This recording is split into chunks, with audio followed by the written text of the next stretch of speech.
আমি চৈতালি একদিন রাতে আমি যখন একা শুয়েছিলাম তখন আমার মামা আমার কাছে এসে আমার চাদরের ভিতরে ঢুকে পড়েছিল এবং আমার কানের কাছে এসে আস্তে করে বলেছিল, ভাগ্নি, আজকে একটা নতুন জিনিস শিখব। আমি বললাম, মামা, তুমি আমায় কি শেখাবে? মা বলল, তোমায় আজ এমন একটা জিনিস দেখাব যা কাউকে বলা যাবে না। তারপর মামা বলল, কাল তোমাকে শেখাব। তারপর দিন পর পুলিশকে দিয়ে আমার সঙ্গে রোজ রাতে আমার নিজের মামা আলগা পুরুষ মানুষদের আমার ঘরের ভিতরে নিয়ে আসত এবং সারা রাত আমার মামা 2-3 জন পর পুরুষ মিলে আমার সঙ্গে সারা রাত। আমার সঙ্গে কি করেছিল বন্ধুরা, তোমরা জানলে ঠিক থাকতে পারবে না। আসলে আমি গ্রামের একজন গরিব ও অশিক্ষিত মেয়ে ছিলাম। বাবা মারা যাওয়ার পরে 2 বছর ধরে আমার মামাই আমাদের সংসার চালিয়ে দিচ্ছিল। না হলে তো আমরা মা ও মেয়ে না খেয়ে মারা যেতাম। তাই আমাকে খুব ভালোবাসতাম, খুব বিশ্বাস করতাম। এদিকে আমার 20 বছর বয়স হয়ে যাওয়া সত্ত্বেও আমার মা তো কোনোদিন আমার বিয়ের জন্য কোনো রকম চিন্তাভাবনা করত না। সে শুধু একটাই কথা বলতো, তোর মামা না থাকলে তো আমাদের পেট ভরত কি করে। কিন্তু আমার বিয়ে দেওয়ার ব্যাপারে একবারও চেষ্টা করত না বা কোনোরকম কোনো কথাই বলতো না। আমার মামা যখন 2 বছর ধরে আমাদের সংসার চালিয়ে দেয়, তারপরে একদিন মামা হঠাৎ করে আমাদের বাড়িতে এসে আমাকে বলল, আমার জন্য নাকি একটা অনেক বড় খুশির খবর আছে। মামা নাকি দিল্লি শহরে আমার জন্য একটা চাকরির ব্যবস্থা করেছে। মামার কথা শুনে তো আমার মা ভীষণ খুশি হয়েছিল, কিন্তু আমি নিজে অনেক বেশি ভয় পেয়েছিলাম। কারণ আমি অনেক গরিব ও অশিক্ষিত মেয়ে ছিলাম এবং জীবনে কোনোদিন শহরে যাইনি। তাই শহরের পরিবেশটা যে কেমন সেটার ব্যাপারে কিন্তু আমার কোনো ধারণাই ছিল না। আমি তখন আমার মামাকে বলেছিলাম, মামা, আমি শহরে গিয়ে কি কাজ করব? তুমি আমার জন্য এমন কোনো চাকরির ব্যবস্থা করেছ যে তুমি এত খুশি আছি এবং আমাকে শহরে নিয়ে যেতে চাইছ। এমনকি আমি তো সেলাই ও মেশিনের কাজ জানি না। মামা, তাহলে আমি শহরে গিয়ে কি কাজ করব? মামা তখন আমার কপালে হাত রেখে বলেছিল, আরে পাগলি, তুই এত ভাবিস না। নিজের মামার উপর ভরসা রাখো। আর এত চিন্তা করার কি আছে, আমি তোকে শহরে নিয়ে যাই এবং যেখানে নিয়ে যাবে সেখানকার কর্মচারীরা তোকে সব কিছু শিখিয়ে দেবে। আমি ওখানকার ব্যাপারে সব কিছু খোঁজখবর নিয়ে এসেছি। এমনকি কিছুদিন আগে আমি নিজে গিয়ে সেখানকার পরিবেশ দেখে এসেছি এবং সেখানে গিয়ে কিছুদিনের মধ্যে সেখানকার সব কাজকর্ম শিখে যাবে এবং অনেক টাকা মাইনে পাবে। তাহলে তোর মায়ের উত্তর কোনো অসুবিধে বা টাকার জন্য কোনো কষ্ট হবে না এবং তোর জীবনটাও পাল্টে যাবে। অনেক টাকা পয়সা জমিয়ে 1 বছরের মধ্যে তোর বিয়েটাও আমরা দিতে পারব। এমনিতেই তো তোর বয়স 24 বছর হয়ে গেছে এবং বিয়ে দেওয়ার মতো ক্ষমতা তো আমাদের নেই। তাই তুই যখন সেখানে চাকরি করবি সেই চাকরির টাকা জমিয়ে তোর বিয়ে আমিও তোর মা মিলে দিতে পারব। আমার কথা শুনে আমার মা ও তখন আমাকে শহরে পাঠাতে রাজি হয়েছিল এবং মা যখন আমাকে শহরে পাঠাতে রাজি হয়েছিল তখন আমার ইচ্ছে না থাকা সত্ত্বেও কিন্তু আমি আমার মামার সঙ্গে শহরে যেতে রাজি হয়েছিলাম। যেহেতু আমার মা চেয়েছিল আমি যাতে শহরে যাই, আসলে আমার বাবা মারা যাওয়ার পর থেকে। কিন্তু আমার মামা আমাদের বাড়িতে থাক। কিন্তু কোনো দিন স্বপ্নেও ভাবতে পারেনি যে আমার মামা আমার সঙ্গে এইরকম বিশ্বাসঘাতকতা করবে। বাবা মারা যাওয়ার পরে আমি তোমাকে বাবার মতো করে মনে করতাম, কিন্তু স্বপ্নেও ভাবতে পারেনি যাকে আমি বাবা মনে করব সে আমার সঙ্গে এরকম করবে। মামা ও মায়ের কথা শুনে আমিও তখন শহরে যাওয়ার জন্য খুব উত্তেজিত ছিলাম এবং 2 দিন পরে আমার মা আমাকে মামার সঙ্গে শহরে পাঠিয়ে দেয়। জীবনে প্রথমবার শহরের পরিবেশ দেখেছিলাম এবং খুব ভাল লেগেছিল, কিন্তু জানতাম না যে এই ভাল লাগার মধ্যে আমার জীবনের খারাপ দিনটা এগিয়ে আসছে। তারপর শহরে পৌঁছানোর পরে একটা গলির ভেতরে দিয়ে মামা আমাকে নিয়ে যাচ্ছিল এবং সেই গলির ভিতর দিয়ে একটা অনেক বড় বাড়িতে আমার মা আমাকে নিয়ে প্রবেশ করেছিল। বাড়িতে ঢুকতে আমি ও আমার সোফার মধ্যে বসে পড়েছিলাম এবং অত বড় বাড়িতে আমি ঘুরে ঘুরে দেখছিলাম, কারণ অত বড় বাড়ি তো আমি আমার জীবনে কখনো দেখিনি। তারপর কিছুক্ষণ পরে দোতলা থেকে একজন মোটাসোটা মহিলা নিচে নেমে এল এবং তার সঙ্গে আরও 23 জন পুরুষ মানুষ ছিল। মহিলাটি মুখের মধ্যে পাঞ্চি বোধ ছিল, তার কপালে একটা লাল রঙের বড় টিপ ছিল এবং তার সাজগোজ ভীষণ অন্যরকম ছিল। সে নিজের খোপার মধ্যে লাল রঙের ফুল লাগিয়ে রেখেছিল এবং অনেক গয়নাও পরেছিল। ওনাকে দেখার পরে আমি বুঝতে পেরেছিলাম যে উনি হয়তো এত বড় বাড়ির মালকিন। তারপর আমাকে ও মামাকে দেখার পরে মামার সঙ্গে ওই মহিলার কথোপকথন শোনার পরে বুঝতে পারলাম যে মামা ওই মহিলাটিকে খুব ভালোভাবে চিনি। তারপর ওই মহিলাটি আমার পা থেকে শুরু করে উপর পর্যন্ত খুব ভালোভাবে দেখতে শুরু করল এবং আমাকে দেখার পরে আমাকে বলল, কি রে বাবু, এত বয়স্ক মেয়েকে নিয়ে এসেছিস? তুই তো জানিস আমার এখানে ৩০ বছর পরে আর কোনো দাম থাকে না। আমার মামার নাম বাবলু। তখন আমার বাবলু মামা ওই মহিলার সামনে হাত জোর করে বলল, মার্কিন, আমার ভাগ্নে কিন্তু একদম খাঁটি, আজ পর্যন্ত কোনো ছেলের সাথে কোনো কথা বলেনি। আপনি আমার ভাগ্নিকে কাজে লাগালে অনেক লাভবান হবেন। ওই সময় আমার মামা ওই মহিলার মাঝে কথাগুলো শুনে আমি বুঝতে পেরেছিলাম যে আমার সঙ্গে অনেক বড় অন্যায় হতে যাচ্ছিল। তারপর আমার মা আমার কথাগুলো শুনে ওই মহিলা আমার মামাকে নগদ ৫,০০০ টাকা দিয়ে বলেছিলেন, থেকে আর ১ টাকাও বেশি তোকে দিতে পারব না। তাই দরকার হলেই টাকাটা নিতে পারি, আর না হলে তোর ভাগ্নিকে নিজের সঙ্গে করে বাড়ি নিয়ে যেতে পারিস। তারপর ৫,০০০ টাকা হতে নিল। আমার মামা অনেক খুশি হয়ে ওই মহিলার পাথরে প্রণাম করে সেখান থেকে বেরোতেই যাচ্ছিল। ঠিক তখনই আমি সবকিছু বুঝতে পেরে আমার মামার কাছে যাচ্ছিলাম, এটা বলার জন্য যে সে আমার সঙ্গে অনেক বড় অন্যায় করেছে। কারণ আমার মামা আমাকে সেখানে ওই মহিলার কাছে বিক্রি করে দিয়েছিল। আমার নিজের মামা আমাকে ৫,০০০ টাকার জন্য বিক্রি করে দিয়েছিল। তারপর আমি যখন ওই বাড়িতে থাকতে রাজি হয়নি, তখন ওই মহিলা তার ছেলেদের দিয়ে আমাকে ধরে নিয়ে গিয়ে উপরের ঘরে বন্দি করে রাখতে বলেছিল। ওই সময় আমি কাঁদতে কাঁদতে মাকে বলেছিলাম, মামা, আমি এখানে থাকতে চাই না, আমাকে এখান থেকে বাড়ি নিয়ে চলো। তুমি আমাকে এভাবে বিক্রি করতে পারো না, আমি বাড়ি যেতে চাই, আমাকে আমার মায়ের কাছে নিয়ে চল, দয়া করে আমায় এখানে ফেলে যেও না।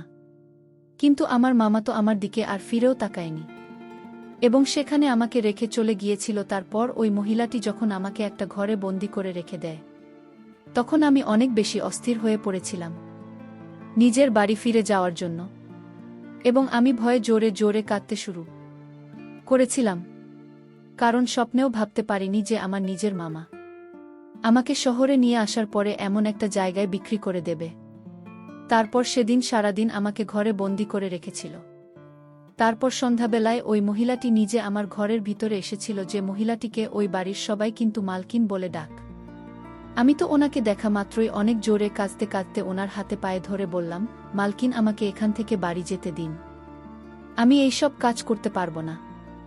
মালকিন তখন আমাকে জোরে পিছন দিকে ঠেলে দিয়ে বললেন, প্রত্যেকটা মেয়ের এসব নাটক আমাকে দেখতে হয়, তাই তোকে বলে দিচ্ছি আমার এখানে বেশি নাটক চলবে না।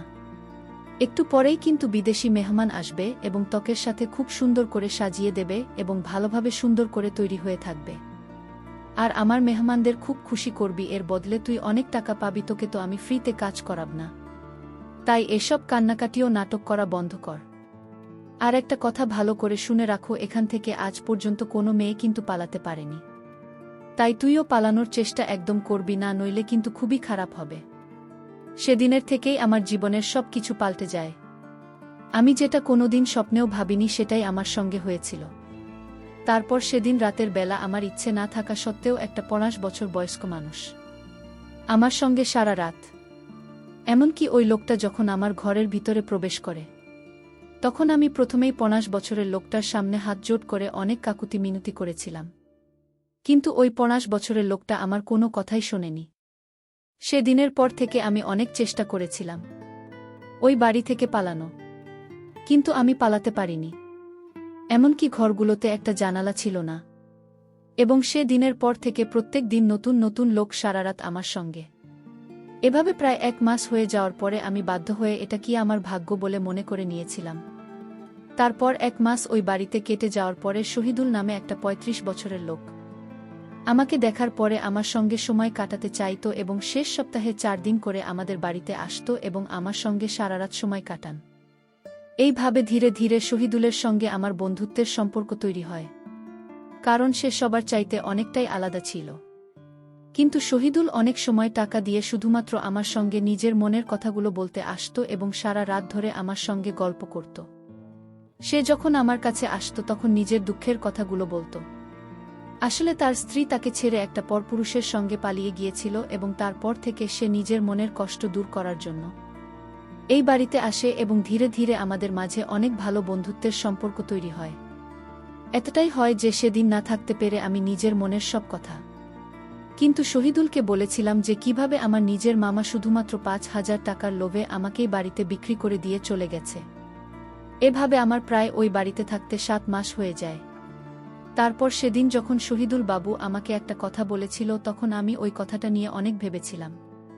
আসলে শহীদুল বাবু আমাকে বলেছিল, তোমার মামা না হয় তোমাকে এখানে বিক্রি করে দিয়ে চলে গেছে, কিন্তু তোমার মা কি তোমার একবারও খোঁজ খবর নেওয়ার প্রয়োজন মনে করেনি? এতদিন হয়ে গেছে, তোমার মা তো তোমাকে দেখে যেতে পারেন।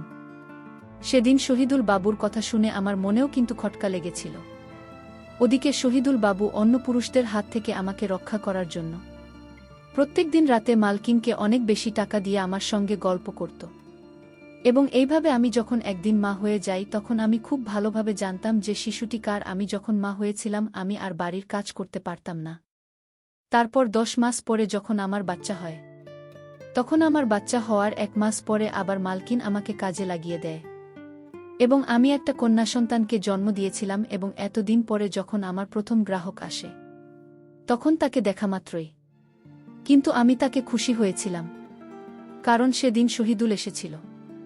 তখন আমি তাকে এটা বলিনি যে আমার সন্তানটা তার সন্তান, কিন্তু আমি তাকে এটাও বলেছিলাম যে আমি আর এখানে থাকতে চাই না, কারণ আমি খুব ভালোভাবে জানতাম যে আমার মেয়ের বড় হওয়ার পরে কিন্তু মালকিন আমার মেয়েকেও এরকম কাজে লাগিয়ে দেবে এবং তার ভবিষ্যৎ তো খারাপ করে দেবে।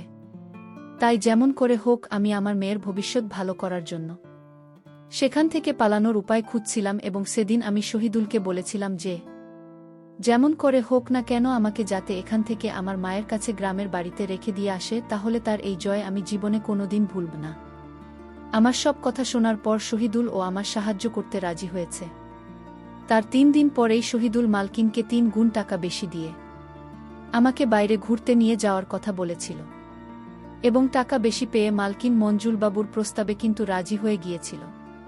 কিন্তু মালকিন আমাকে আগেই বলেছিল যে আমি নিজের বাচ্চাকে যাতে বাড়িতে রেখে যায়, মানে মালকিনের কাছে যাতে রেখে যায়, আমার বাচ্চাটাকে মালকিনের কাছে রেখে যেতে হবে।